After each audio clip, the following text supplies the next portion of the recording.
Գնաց պարոն Գրիգորյանը։ Ափսոս։ Ուզում եմ իմանալ ոնց է դեկտեմբերի նիստին չէր եկել։ Սիրելի երևանցիներ, ուրեմն արդեն, չգիտեմ, Երևան մտնող այդ այսպես կոչված հարսնաքարի խաչմերուկից է սկսում խցանումը, եւ այսօր առաջի անգամ մենք այսքան ուշացանք ստիպված պարոն Քոչարյանի հետ։ Դա ուղղակի քաղաքաղակում է, որ ուղղակի առավոտվա ժամերը ուղղակի կոլապս է, անհնար է տեղ հասնել ժամանակին։ Հիմա բուն շոշափված թեմաների վերաբերյալ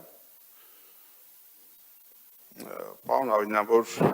գործակարգավարականի ժամանակ մեկ ասում եք աղի լուծույթով պիտի մշակենք, մեկ էլ ասում եք աղից քայքայվել է, հիմա վերջը լավ է թե վատ է այդ աղը։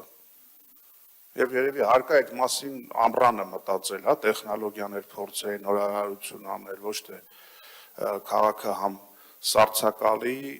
համ ասֆալտը քայքայվի, նոր սկսենք մտածել, մինչև մտածում ենք, տաքերն ընկնում է, այդ սառույցը հալվում, ասում ենք դե լավ եկող տարի սենց ձյուն չի լինելու։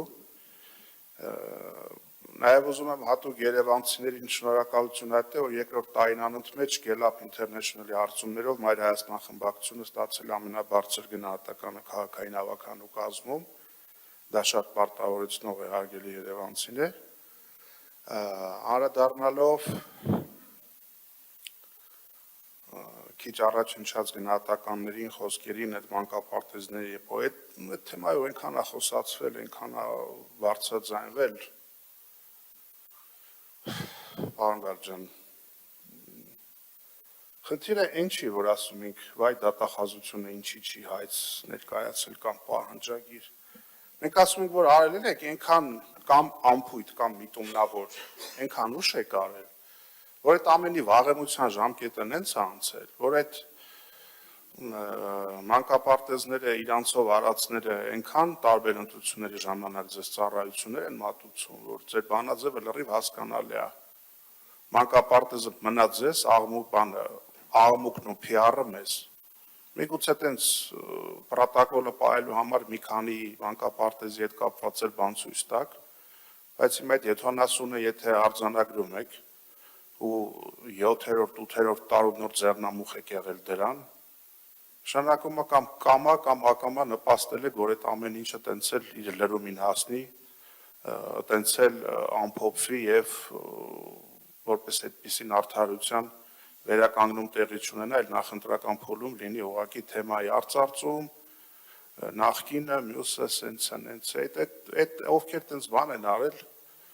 տարբեր դրվագներում, տարբեր ընտրություններից առաջ, տարբեր կաֆեներում, տարբեր մարդկանց հետ աֆիլացված մարդկանց հետ նստած քննարկում են, թե ով քանի ձայն բերի, որ կարողանա քրեական գործի հետ կապված գա համաձայնության։ Այդ ամեն ինչ, այսինքն այդ մասկարադը չի լուծում մանկապարտեզները վերադարձնելու խնդիր, ընդամենը հմեկով ռեպորտաժը կգնա, մարդիկ կմտածեն, հեսա հարցը կլուծվի, բայց էլ եմ ասում, իրականությունը այդպիսին չի, դրա վառ օրինակն էլ չգիտեմ, այդ Նորքի մանկապարտեզն է, որ Մաստաշենքը մինչև հիմա շարունակում է, ինչքան ուզում է աղմուկ բարձրացնենք, ամենայն դեպս չի վերադարձվում մանկապարտեզին, գոնե մեզ այդպես են ինֆորմացիան տվել։ Իսկ ինչ վերաբերում է այս բուն հարցին, գործընկերները նշեցին, ասենք ուրբաթ օրը երեկոյան, որ ուղարկում եք այդ ծավալի նյութը, աղբորպես խնդրանք էլի, դրեք չզեկուցողի մեջ, որ պետք է արծարծվի, որ մենք էլ ասենք, որ ասենք կարևոր հարցերը պիտի բանարվեն, քննարկվեն։ Հիմա դուք այսօր բովանդակային քննարկում տեսաք այդ հարցի, ինչի համար եք բերել զեկուցող։ Այսօր քանիսն է, 12-ն է, հա թող մի ժամ էլ տևի բանն է, այդ հարցու պատասխանը։ Հավես չունեք այդ նիստերը մի արեք, մի քննարկեք, մի արծարծեք։ Ինչ վերաբերում է բացասականները հանելուն, եղել է նաև դեպքեր, որ անգամ իսկ բացասականները մտել են չզեկուցողների փաթեթ։ Այնպես չի, որ բացասականները դուք չեք քվեարկում, որ պետք է անում, լավ էլ քվեարկում եք, կամ էլ քվեարկությունից հանում եք, հիմնականում դա այդ բաններն է, այդ նախնական համաձայնություն, շինթույլտվություն, չգիտեմ, դրանց հետ աֆիլացված բաները, գնում է օրենքը շրջանցելով, բանը շրջանցելով, ավականով որոշումը շրջանցելով, օրենքի ուժ ստանալով մարդիկ բան են անում, այսինքն օրակարգից հանելն էս չի, հանում եք, մյուսին եք բերում, Հանում եք օրենքի մյուս կետով եք անցկացնում գնում է, այսքանը։